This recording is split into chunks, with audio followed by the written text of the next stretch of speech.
এই ব্যক্তিকে যদি জীবন্ত কোরআনে মসজিদে বলা হয় তাহলে হয়তো ভুল হবে না। এই মানুষটির নাম হচ্ছে আব্দুল কারিম।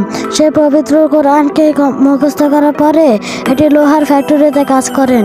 এই অনেক শব্দ হওয়ার কারণে তার কানে এতটাই প্রভাব পড়ে যে সে স্বরবর্ণ বধির হয়ে যায়। তারপরে সেই প্রভাব তার জিহ্বাতে হয়। তারপর সে বাকশক্তি হারা ফেলে।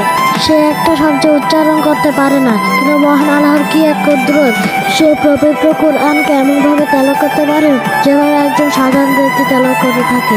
আপনি তার তেলাওয়াতটি শুনুন এবং কমেন্টে সুবহানাল্লাহ অবশ্যই লিখে যাবেন। লাকিন্নাল বিররা মান আমানা বিল্লাহি ওয়াল ইয়াউমিল আখির ওয়াল মালাইকা